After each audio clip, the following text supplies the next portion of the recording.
Saudamos a todos os nossos queridos irmãos e amigos em Cristo Jesus. Nós estamos iniciando aqui a série das 7 igrejas de Deus declaradas no Apocalipse. Antes de iniciarmos o estudo, vamos orar. Pai querido que estás nos céus, pedimos humildemente a presença do Espírito Santo comigo e com os meus irmãos ao abrirmos a Tua Palavra. Que o Espírito Santo que inspirou o profeta João venha também nos iluminar para entendermos as profecias, as revelações de Jesus Cristo. É em nome de Jesus que pedimos. Amém.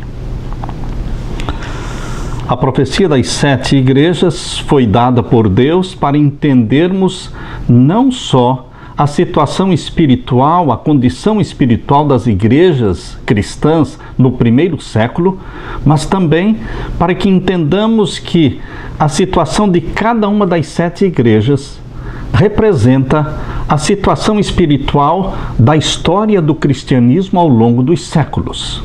As 7 igrejas cobrem todo o período, desde o estabelecimento da igreja cristã, no ano 31, pelo nosso Senhor Jesus Cristo, até a volta de Jesus Cristo, até os nossos dias. Portanto, as 7 igrejas, elas têm uma mensagem para todos os tempos, para todos os cristãos. Eu convido você para iniciar o estudo, neste momento, da primeira igreja, a igreja de Éfeso. Você pode abrir a sua Bíblia em Apocalipse capítulo 2 e vamos ler os versos, capítulo 2, versos 1 até o verso 7. Aqui nós lemos: escreve ao anjo da igreja que está em Éfeso. Diz aquele que tem na sua destra as 7 estrelas, que anda no meio dos 7 castiçais de ouro. Eu sei as tuas obras, e o teu trabalho, e a tua paciência, e que não podes sofrer os maus, e puseste à prova os que dizem ser apóstolos e o não são, e tu os achaste mentirosos. E sofreste e tens paciência, e trabalhaste pelo meu nome e não te cansaste.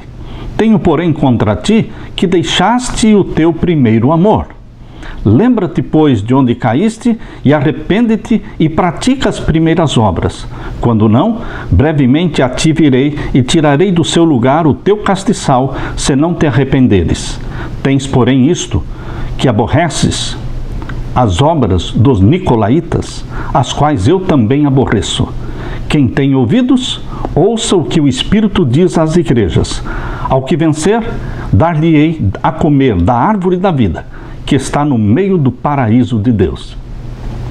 Esta é a carta que Jesus escreveu através de João para a igreja de Éfeso. A cidade de Éfeso era a capital da Ásia Menor. Tinha uma população de mais ou menos 250 mil habitantes. Capital da idolatria. Ali estava o templo da deusa Diana, a deusa adorada e celebrada em Atos capítulo 19. O templo da deusa Diana levou 200 anos para ser construído e faz parte das 7 maravilhas do mundo antigo. Da cidade de Éfeso atualmente restam somente as ruínas. O nome Éfeso quer dizer desejável e representa muito bem a condição espiritual da igreja de Cristo Jesus naquele primeiro período, começando no ano 31 e se estendendo até o ano 100 da nossa era. Nós podemos chamar a igreja de Éfeso a igreja dos apóstolos vivos, a era da pureza apostólica. Foi durante este período da igreja de Éfeso que ocorreram as 3 primeiras festas do santuário terrestre. Foi no período de Éfeso que ocorreu a Páscoa, a morte de nosso Senhor Jesus Cristo. Ele morreu no dia 14 de Nisan do ano 31, dando início ao período de Éfeso. Depois veio então a festa das primícias, representando a ressurreição do nosso Senhor Jesus Cristo e a sua ascensão ao céu. Depois então de 50 dias após as primícias, veio a festa do Pentecostes, que foi a entronização de Jesus Cristo no santuário do céu e o derramamento do Espírito Santo sobre a igreja. Esta igreja de Éfeso é a igreja que recebeu a chuva temporã do Espírito Santo. Este é o período áureo da igreja cristã, a era da pureza apostólica. O verso 1 do capítulo 2 começa dizendo que Jesus Cristo é aquele que anda no meio dos 7 castiçais de ouro. Portanto, ele está dizendo que ele estava presente não somente com os cristãos no tempo de Éfeso, do ano 31 ao ano 100, mas ele esteve presente também com os cristãos no período de Esmirna, de Pérgamo, de Tiatira e de Sardes e de Filadélfia, e também conosco hoje no período de Laodiceia.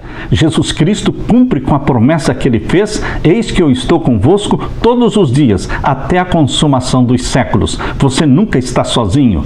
Jesus Cristo foi arrebatado para o céu, mas ele enviou o Espírito Santo e ele habita conosco, ele habita em nós. E queridos, Jesus Cristo é aquele que tem os seus olhos voltados para a sua igreja, porque a sua igreja é a menina dos seus olhos. O verso 2 do capítulo 2 diz: eu sei as tuas obras. Isto significa a onisciência de Jesus Cristo. Ele não está alheio aos seus problemas. Ele conhece, sim, a sua dificuldade financeira. Assim como conhecia os cristãos no período de Éfeso, hoje ele conhece a sua condição, a sua saúde, o seu desemprego, as suas carências. Eu sei as tuas obras. E aqui diz o teu trabalho. Jesus Cristo acompanha o trabalho, a dedicação da sua igreja. Naquele primeiro período da igreja cristã, Jesus Cristo diz: eu sei a tua paciência, que não pode sofrer os maus, e puseste à prova os que dizem ser apóstolos e não são apóstolos, e tu os achaste mentirosos. Queridos, já nas primeiras décadas, depois de a igreja cristã ser fundada por Jesus, começaram a surgir as primeiras heresias. Existiam os ebionitas que negavam a divindade de Jesus Cristo. Existiam os docetistas que negavam a humanidade de Jesus Cristo. Existiam os gnósticos que negavam tanto a divindade como a humanidade de nosso Senhor Jesus Cristo. Quando você lê o Evangelho de João, o Evangelho de João foi o último livro da Bíblia que foi escrito. João escreveu o seu Evangelho depois que ele saiu da ilha de Patmos. E você percebe quando lê o livro de João que ele já começa declarando que Jesus é Deus. No princípio era o Verbo, e o Verbo estava com Deus, e o Verbo era Deus. E todas as coisas foram feitas por ele, e sem ele nada do que foi feito se fez. João capítulo 1, verso 1 e verso 2 e verso 3. Queridos, João iniciou o seu evangelho declarando a divindade de Jesus Cristo. Ele escreveu o seu evangelho para combater e refutar aqueles que negavam a divindade de nosso Senhor Jesus Cristo. No capítulo 2, verso 4, abra sua Bíblia e vamos ler. Capítulo 2, verso 4. Tenho, porém, contra ti, que deixaste o teu primeiro amor. Esta é uma acusação que Jesus Cristo faz à sua igreja no tempo de Éfeso, mas também é uma acusação que ele faz para a sua igreja hoje. Deixaste o teu primeiro amor, aquela paixão, quando você abraçou a Jesus Cristo como Salvador pessoal, aquela paixão, aquele brilho nos olhos quando você falava de Jesus, aquela vontade de testemunhar, você não perdia a ocasião, você testemunhava de Jesus Cristo para toda pessoa com quem você se encontrava. Quem cruzava no seu caminho ouvia de Jesus Cristo. Você estava incendiado pelo primeiro amor. Sabem, queridos, nós não podemos perder o primeiro amor. Perder o primeiro amor é perder a salvação. Nós não podemos perder o primeiro amor. Há pessoas que se conformam, dizendo que este primeiro amor é somente fogo de palha. Não, queridos. O primeiro amor não é um fogo de palha. O primeiro amor é algo que é mantido pela comunhão diária com Jesus Cristo. Hoje, depois de mais de 40 anos como pastor, queridos, o meu primeiro amor por Jesus Cristo está vivo, está ardendo. Minha paixão por Jesus Cristo só cresce. Você e eu temos que estar revestidos deste amor a Jesus Cristo. Nossas afeições, nossos projetos, nossos sentimentos, nosso carinho, nossos sonhos devem todos estar centralizados em Jesus Cristo. No capítulo 2 e o verso 5 diz: lembra-te, pois, de onde caíste, e arrepende-te, e pratica as primeiras obras. Quando não, brevemente te virei e tirarei do seu lugar o teu castiçal, se não te arrependeres. Este verso 5 tem 3 verbos: lembra-te. O segundo, arrepende-te. E o terceiro, pratica. Lembra-te de quê? Da tua paixão por Jesus Cristo, do teu primeiro amor, da tua consagração. Lembra-te daqueles primeiros momentos quando você se converteu a Jesus Cristo. A tua alegria, queridos, ao mesmo tempo que Jesus diz lembra-te, ele também diz arrepende-te. O arrependimento é algo que o Espírito Santo dá para você. O arrependimento é uma mudança de atitude, é tristeza pela nossa vida desapaixonada.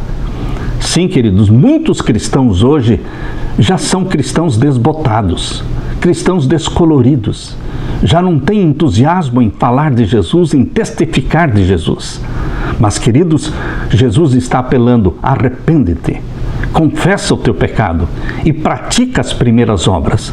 Volte a falar, volte a ter comunhão, volte a meditar, volte a orar, volte a começar o dia com Jesus Cristo, passar o dia com Jesus Cristo, dedicar a tua vida inteira a Jesus Cristo.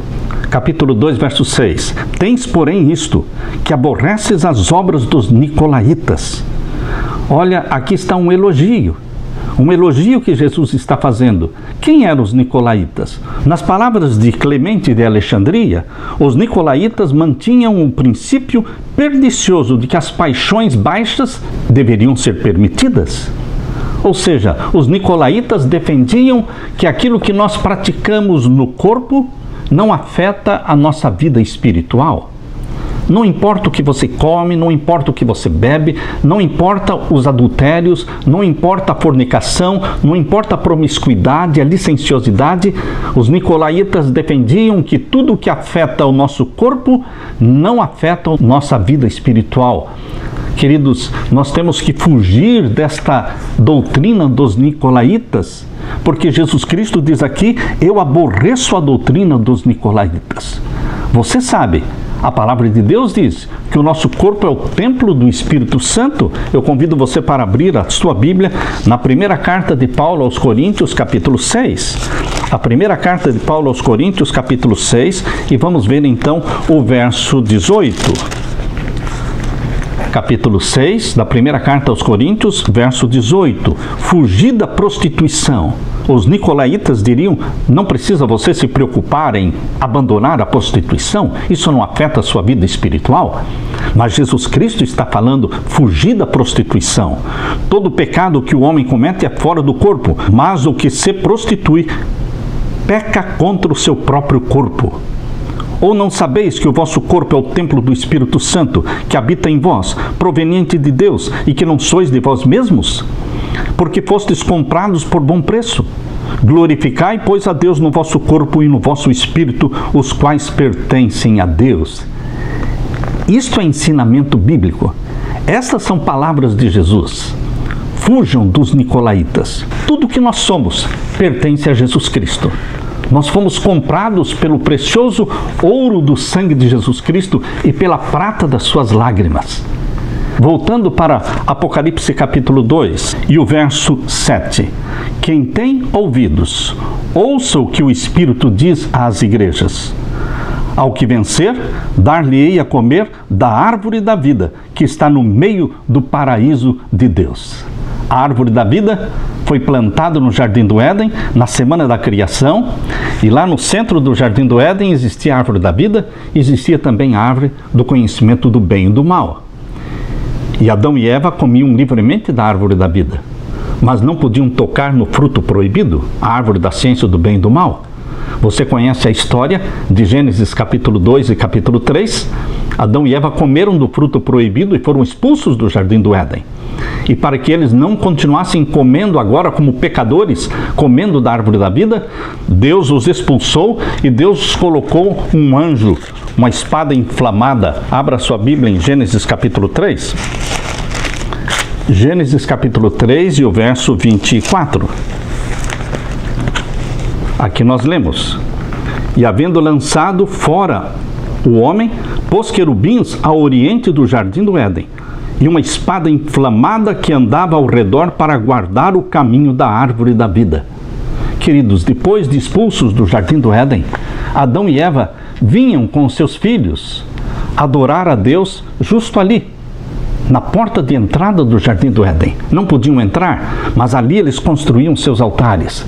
Ali eles sacrificavam os cordeiros, demonstrando sua fé na salvação que Deus provera através do Cordeiro de Deus que um dia viria para morrer pela humanidade pecadora.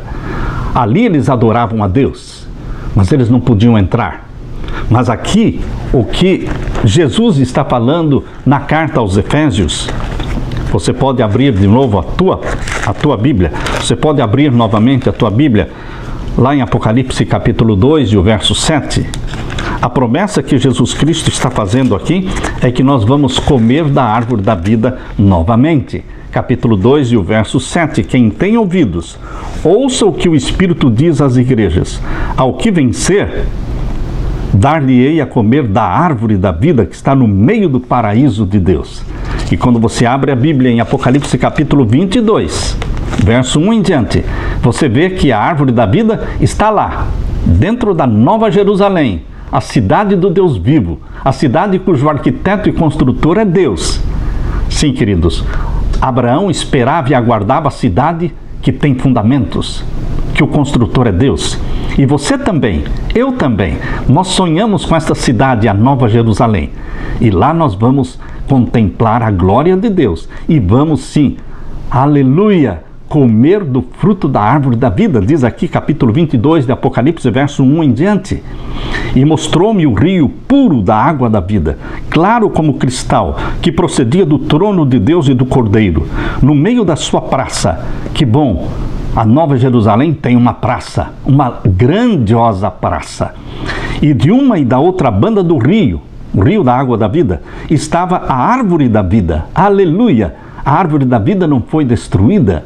Vocês sabem que o Jardim do Éden permaneceu sobre a terra durante décadas e séculos, até que antes do dilúvio, antes de Deus destruir a terra com o dilúvio universal, Deus retirou o Jardim do Éden para que não fosse destruído, porque ali não existia o pecado. E Deus vai restaurar a árvore da vida na nova terra, no novo céu. Por isso vamos poder comer deste fruto. No meio da sua praça, diz o verso 2, e de uma e da outra banda do rio estava a árvore da vida, que produz 12 frutos, dando seu fruto de mês em mês. E as folhas da árvore são para a saúde das nações, e ali nunca mais haverá maldição contra alguém, e nela estará o trono de Deus e do Cordeiro, e os seus servos o servirão. Aleluia! Esta é a promessa que Jesus Cristo está fazendo. Ao que vencer, dar-lhe-ei de comer da árvore da vida. Você estará na presença de Deus, na nova terra, no novo céu, na nova Jerusalém.